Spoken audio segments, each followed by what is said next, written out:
Natural hair colour కోసం చూస్తున్నారా? అయితే Anoos henna and black expert వాడండి. నమస్కారం, మీరు చూస్తున్న సుమన్ టీవీ. నేను మీ కీర్తి. నాతో పాటు ప్రముఖ ఆస్ట్రాలజర్ బ్రహ్మశ్రీ నందిబట్ల శ్రీహరి శర్మ గురువు గారు ఉన్నారు. నమస్తే గురుగారు. వాగర్థావివ సంపృక్తౌ వాగర్థ ప్రతిపత్తయే జగతః పితరౌ వందే పార్వతీ పరమేశ్వరౌ. ఆదిత్యాయ చ సోమాయ మంగళాయ బుధాయ చ గురుశుక్ర శనిభ్యశ్చ రాహవే కేతవే నమః. శృంగేరి జగద్గురు పీఠాధిపతులకి, కంచి పీఠాధిపతులకి నమస్కారములు తెలియజేసుకుంటూ కార్యక్రమాన్ని ప్రారంభిద్దాం.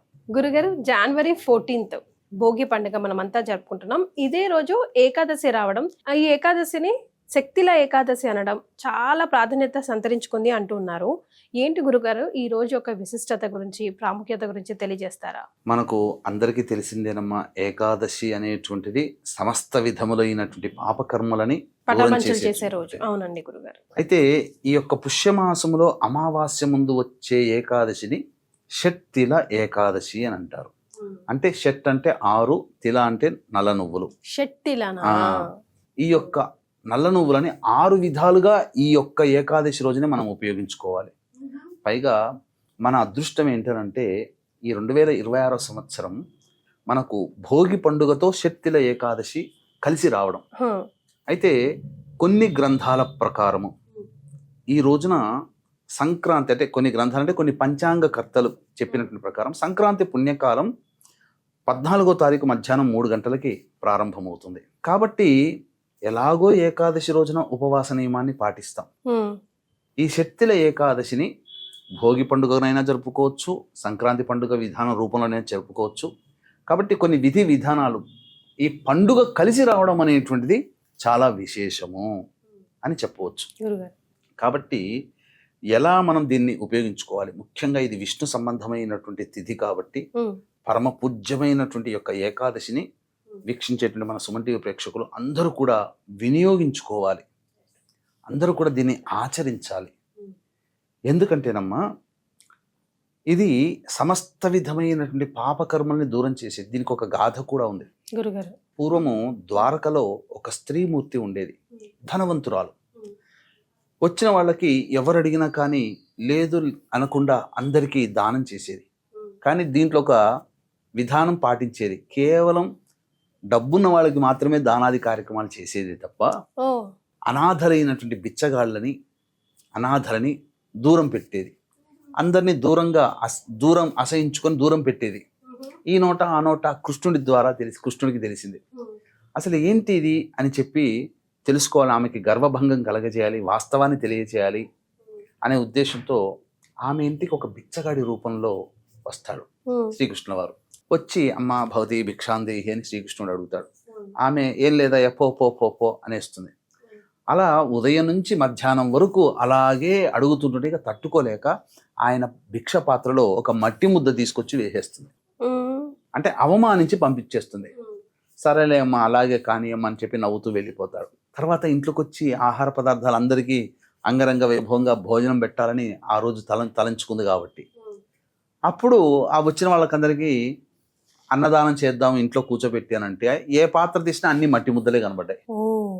ఇన్ని మట్టి ముద్దలు కనబడేసరికి అప్పుడు ఆమె గుర్తుకొచ్చి, నేను ఆ భిక్షగాడికి మట్టి ముద్దను దానం చేశాను, అందుకే నా ఇల్లంతా మట్టి ముద్దలతో నిండిపోయింది అని చెప్పి ఏ పదార్థము వండినా మరుక్షణానికి అది మట్టి ముద్దగా మారడం ఆమె చేతి మించి.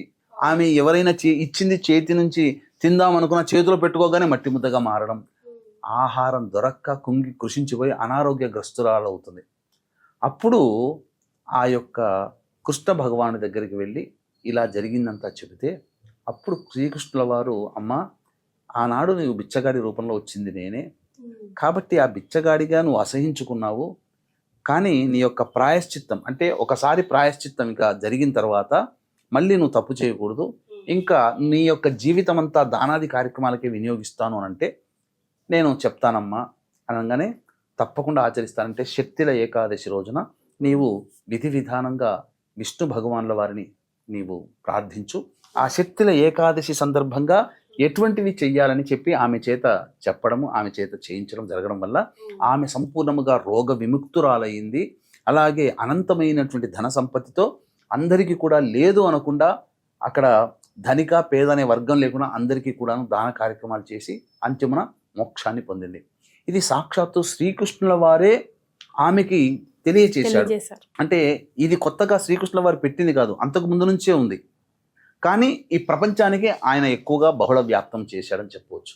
కాబట్టి వీక్షించేటువంటి సుమన్ టీవీ ప్రేక్షకులు కూడా ఈ రోజున ప్రధానంగా 14వ తారీఖు రోజున అనేక పంచాంగకర్తల యొక్క ప్రభావం ప్రకారము ఈ రోజున భోగి పండుగ.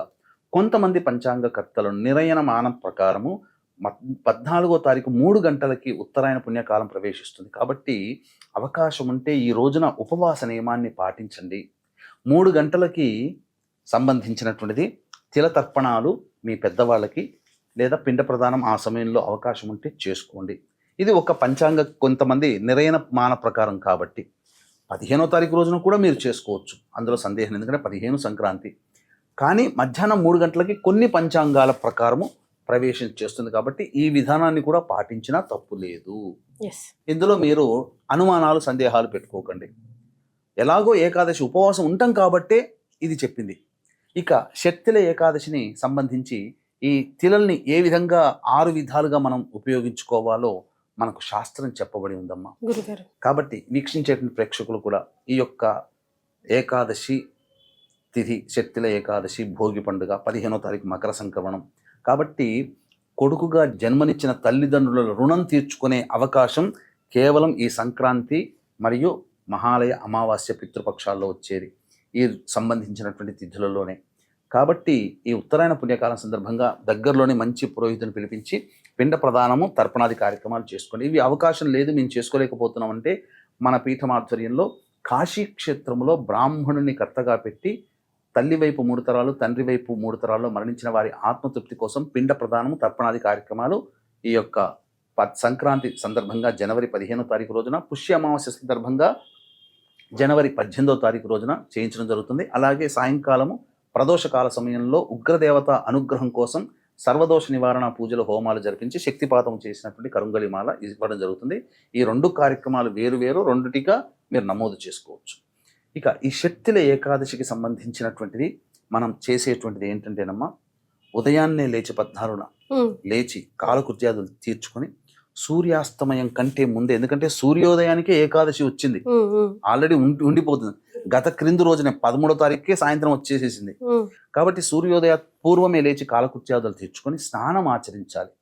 ఈ స్నానం ఆచరించే విధానంలో మనం చేసే బకెట్ నీళ్ళల్లో తిలలు వేసుకొని స్నానం నల్ల నువ్వులు వేసుకొని స్నానం ఆచరించాలి. లేదు నల్ల నువ్వులని శరీరంగా తల మీద పెట్టుకొని ధారగా మన శరీరం మించి రావాలి.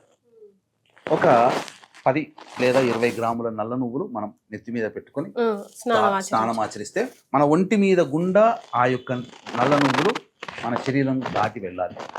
ఇది ప్రధానంగా.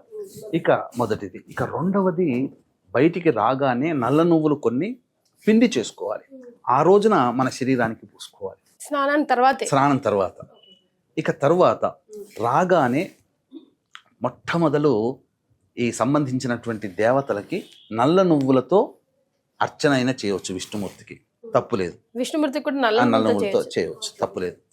లేదు నల్ల నువ్వులతో తర్పణాది కార్యక్రమాలు జరిపించి పెద్దలకి పిండ ప్రదానం చేస్తారు కదా, తర్పణాలు కూడా చేస్తారు కదా, తర్పణాది కార్యక్రమాలు పెద్దలకి ఈ రోజున వదలాలి.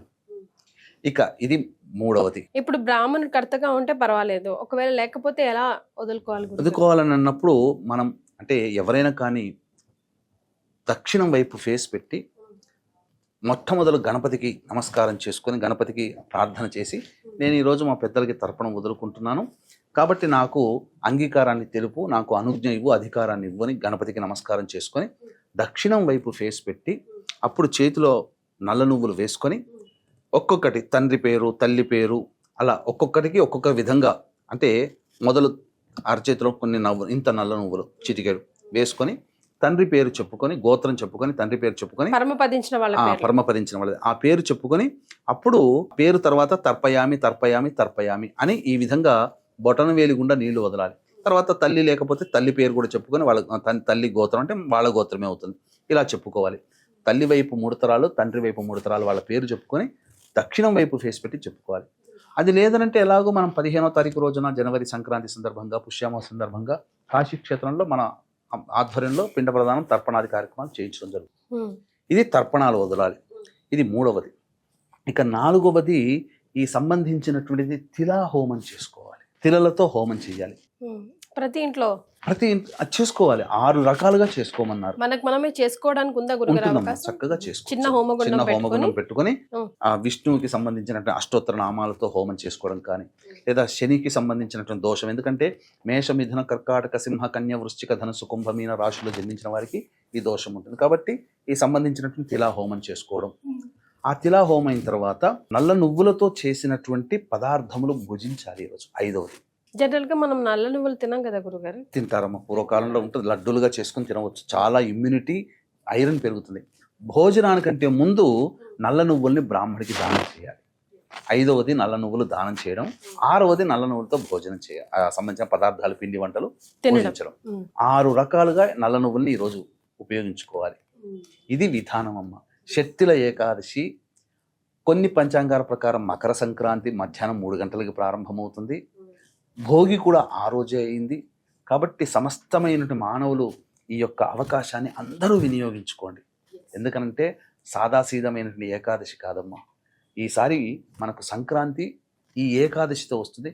ఎలాగో ఉపవాసం ఉన్నారనుకోండి, సంక్రాంతి రోజున చక్కగా ఆ యొక్క సంబంధించినటువంటిది ఉపవాసం ఉండి పెద్దలకి పిండ ప్రదానం, తర్పణాది కార్యక్రమాలు చేసుకొని భోజనం చేస్తే అద్భుతమైన అవకాశం. మళ్ళీ ఇటువంటి ఏకాదశులతో కూడుకున్నటువంటి సంబంధించింది మళ్ళీ ఎప్పుడు మనకు రాలేదు. వార నక్షత్రాలు అన్ని కూడా కలిసి వచ్చాయి. పైగా శనికి సంబంధించినటువంటి నక్షత్రాల్లో అనురాధ నక్షత్రం ఉంది ఈ రోజున, 14వ తారీఖు రోజున. కాబట్టి షట్టిల ఏకాదశిని విధిగా పాటించాలి. ఇప్పుడు తల్లిదండ్రులు ఉన్నవాళ్ళు తర్పణాలు వదలకుండా మిగతా 5 చేయవచ్చు. తల్లిదండ్రులు ఉన్న వాళ్ళు వదలకూడదు కదా. అవునండి.